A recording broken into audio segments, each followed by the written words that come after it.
श्री राम ने माता सीता को गर्भावस्था में त्याग दिया, यह तो सभी जानते हैं, लेकिन भगवान राम ने सीता का त्याग क्यों किया इसके बारे में कम लोगों को ही जानकारी है। अधिकतर लोगों का मानना यही होता है कि धोबी के कारण माता सीता को राम ने वन में अकेला छोड़ दिया, लेकिन ऐसा नहीं है। नमस्कार दोस्तों, वीडियो अच्छी लगे तो लाइक और चैनल को सब्सक्राइब जरूर करें। तो चलते हैं वीडियो की ओर। माता सीता को अपने कर्मों का फल भोगना था, इसी कारण उन्हें यह दंड मिला। माता सीता ने एक गर्भवती को तड़पाया था और उसके दिए श्राप के कारण उन्हें यह दंड भोगना पड़ा। आइए जानते हैं किसने दिया माता सीता को श्राप। माता सीता मिथिला नरेश जनक की पुत्री थी। एक दिन उद्यान में खेलते हुए कन्या सीता को एक नर और मादा तोते का जोड़ा दिखाई पड़ा। वह दोनों आपस में बातें कर रहे थे कि भूमंडल में राम नाम का बड़ा प्रतापी राजा होगा जिसकी अत्यंत सुंदर पत्नी सीता होगी। उत्सुकतावश सीता अपने को रोक ना सकी और उनकी बातें सुनने लगी। उन्हें अपने ब्याह के बारे में सुन अच्छा लग रहा था। इसी उमंग में उन्होंने बातचीत में मग्न तोते के उस जोड़े को पकड़वा लिया। सीता उनसे अपने और श्री राम के बारे में और भी बातें सुनना चाहती थी, इसलिए उन्होंने उस जोड़े से पूछा कि उन्हें राम और उसके विवाह के बारे में यह बातें कहाँ से पता चली। गते ने कहा कि उन्होंने यह बात महर्षि वाल्मीकि के मुख से उनके आश्रम में शिष्यों को पढ़ाते वक्त सुनी। इस पर सीता ने कहा कि तुम जनक की जिस पुत्री के बारे में बात कर रहे हो वो मैं ही हूँ। तुम्हारी बातें मुझे रोमांचित कर रही है, इसलिए अब मैं तुम्हें तब छोड़ूंगी जब मेरा विवाह श्री राम से हो जाएगा। तोते ने याचना करते हुए कहा कि हे देवी, हम पक्षी हैं जिसे घर में सुख नहीं मिल सकता है, हमारा काम ही आसमां में विचरण करना है।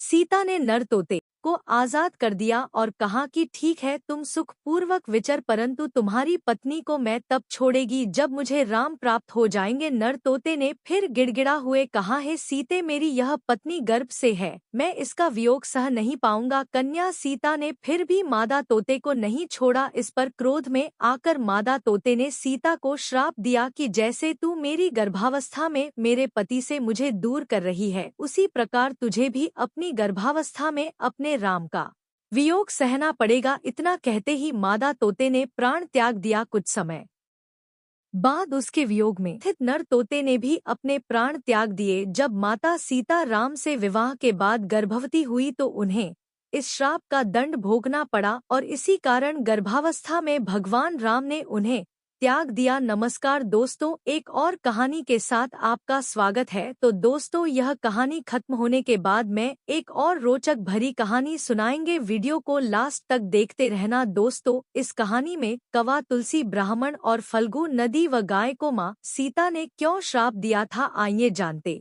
हैं। इसके पीछे का कारण यही कारण है कि गया में आज भी तुलसी का पौधा नहीं उगता है। ब्राह्मण कभी भी संतुष्ट नहीं होते हैं।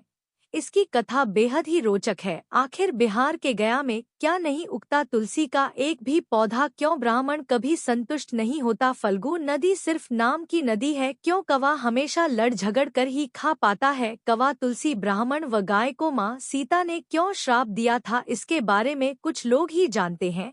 आइए हम विस्तार से इस बारे में बताते हैं।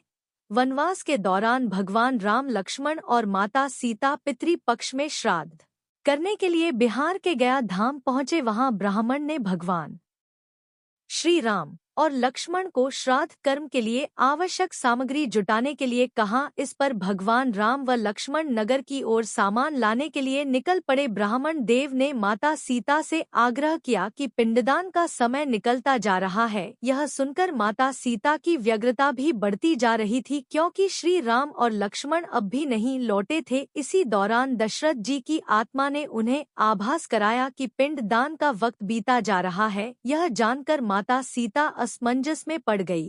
तब माता सीता ने समय के महत्व को समझते हुए यह निर्णय लिया कि वह स्वयं अपने ससुर राजा दशरथ का पिंड दान करेंगी। उन्होंने फल्गु नदी के साथ साथ वटवृक्ष, कोवा, तुलसी, ब्राह्मण व गाय को साक्षी मानकर स्वर्गीय राजा दशरथ का पिंड दान विधि विधान के साथ किया। इस क्रिया के उपरांत जैसे ही उन्होंने हाथ जोड़कर प्रार्थना की तो राजा दशरथ ने माता सीता का पिंड दान स्वीकार कर लिया। माता सीता इस बात से प्रफुल्लित हुई कि उनकी पूजा दशरथ जी ने स्वीकार कर ली है। इसके बाद उनके मन में संशय भी हुआ कि प्रभु राम इस बात को नहीं मानेंगे, क्योंकि पिंड दान पुत्र के बिना नहीं हो सकता है। थोड़ी देर बाद भगवान राम और लक्ष्मण सामग्री लेकर आए और पिंड दान के विषय में पूछा। तब माता सीता ने कहा कि समय निकल जाने के कारण उन्होंने स्वयं पिंड दान कर दिया। प्रभु राम को इस बात का विश्वास नहीं हो रहा था कि बिना पुत्र और बिना सामग्री के पिंड दान कैसे संपन्न और स्वीकार हो सकता है। इसके बाद माता सीता ने कहा कि वहां उपस्थित फल्गु नदी, तुलसी, कोवा, गाय, वटवृक्ष और ब्राह्मण श्राद्ध कर्म की गवाही दे सकते हैं।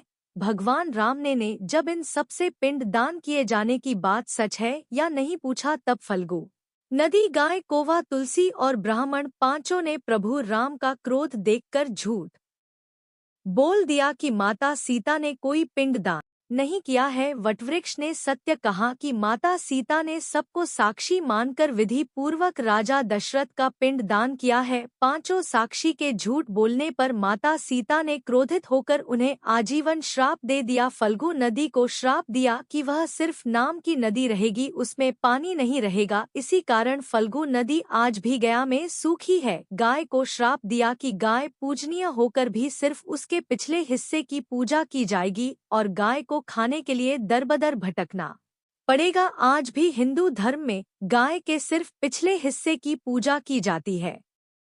माता सीता ने ब्राह्मण को कभी भी संतुष्ट न होने और कितना भी मिले उसकी दरिद्रता हमेशा बनी रहेगी का श्राप दिया। इसी कारण ब्राह्मण कभी दान दक्षिणा के बाद भी संतुष्ट नहीं होते हैं। माता सीता ने तुलसी को श्राप दिया कि वह कभी भी गया की मिट्टी में नहीं उगेगी। यह आज तक सत्य है कि गया की मिट्टी में तुलसी नहीं फलती। और कवा को हमेशा लड़ झगड़ कर खाने का श्राप दिया था। कवा आज भी खाना अकेले नहीं खाता है, दीर्घायु का दिया था आशीर्वाद। माता सीता ने जहां इन पांचों को श्राप दिया, वहीं सच बोलने पर वटवृक्ष को आशीर्वाद दिया कि उसे लंबी आयु प्राप्त होगी। वह स्त्री उनका सम्मान करेगी और पूजा करेगी। इसीलिए बट वृज की पूजा आज भी होती है। इस बात का विश्वास नहीं हो रहा था कि बिना पुत्र और बिना सामग्री के पिंडदान कैसे संपन्न और स्वीकार हो सकता है। इसके बाद माता सीता ने कहा कि वहाँ उपस्थित फगु नदी, तुलसी, कौवा, गाय, वटवृक्ष और